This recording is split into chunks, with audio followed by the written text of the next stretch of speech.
Santapan Harian Sabtu 26 Desember 2020. Hari ini kita akan membaca Injil Matius pasalnya yang kedua, ayatnya yang pertama hingga ayatnya yang ke-12.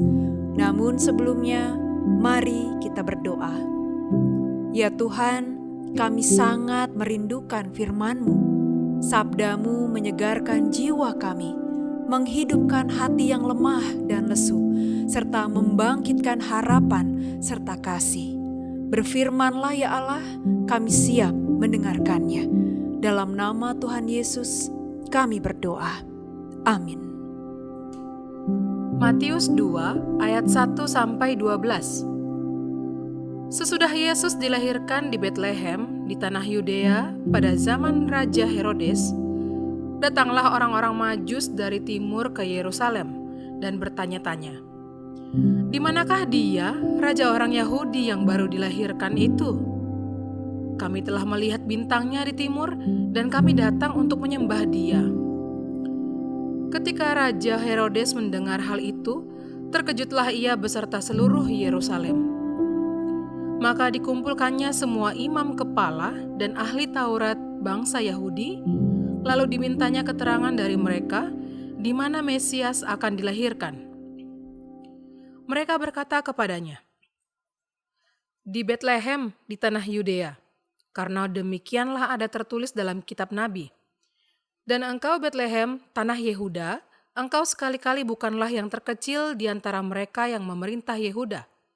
Karena daripada mula akan bangkit seorang pemimpin yang akan menggembalakan umatku Israel." Lalu dengan diam-diam Herodes memanggil orang-orang Majus itu dan dengan teliti bertanya kepada mereka, bila mana bintang itu nampak. Kemudian ia menyuruh mereka ke Betlehem. Katanya, "Pergi dan selidikilah dengan seksama hal-hal mengenai anak itu, dan segera sesudah kamu menemukan dia, kabarkanlah kepadaku supaya aku pun datang menyembah dia."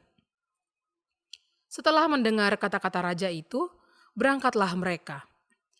Dan lihatlah, bintang yang mereka lihat di timur itu mendahului mereka hingga tiba dan berhenti di atas tempat di mana anak itu berada. Ketika mereka melihat bintang itu, sangat bersukacitalah mereka. Maka masuklah mereka ke dalam rumah itu dan melihat anak itu bersama Maria, ibunya, lalu sujud menyembah dia. Mereka pun membuka tempat harta bendanya dan mempersembahkan persembahan kepadanya, yaitu emas, kemenyan, dan mur. Dan karena diperingatkan dalam mimpi supaya jangan kembali kepada Herodes, maka pulanglah mereka ke negerinya melalui jalan lain.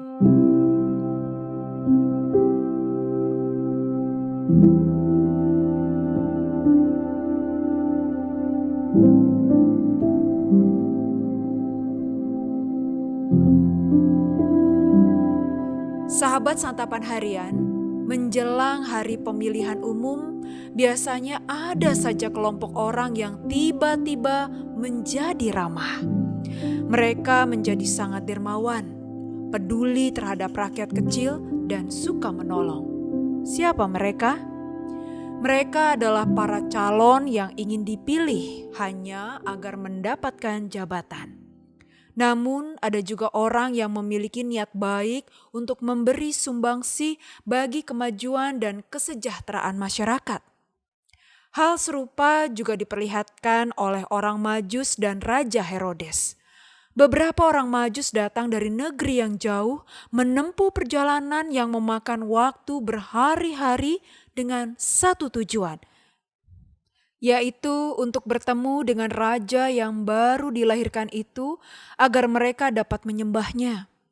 Mereka rela menempuh perjalanan jauh dengan berbagai resiko yang mungkin akan dihadapi karena niat baik dan tulus yang melatar belakanginya. Herodes yang mendengar rencana orang Majus itu juga memiliki niat untuk datang bertemu dan menyembah raja itu. Seolah ia tulus menanyakan tentang keberadaan sang raja Yahudi itu. padahal sebenarnya ia berpura-pura belaka. Sebagai penguasa saat itu, kehadiran raja lain adalah ancaman. Herodes pintar bersandiwara. Ia tampak tidak marah. Demi memastikan perkataan orang Majus, ia mengumpulkan semua imam kepala dan ahli Taurat untuk memberinya jawaban dan informasi yang pasti. Tujuan Herodes yang sebenarnya bukanlah untuk menyembah, melainkan menjalankan rencana busuk, yaitu ingin membunuh sang anak supaya singgasananya tidak terganggu. Hati orang Majus sangat tulus mencari Yesus. Mereka datang untuk menyembah dan memberikan persembahan berharga.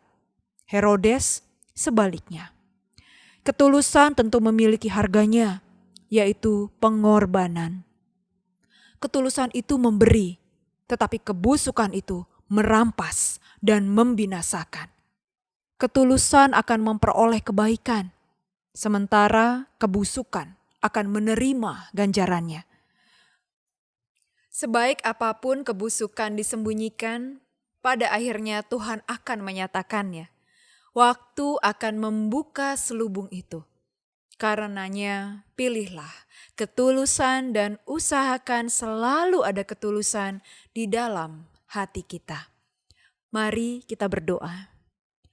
Ajarilah kami ya Kristus untuk menjadi pribadi yang memiliki hati yang tulus, lembut, damai, dan penuh kasih.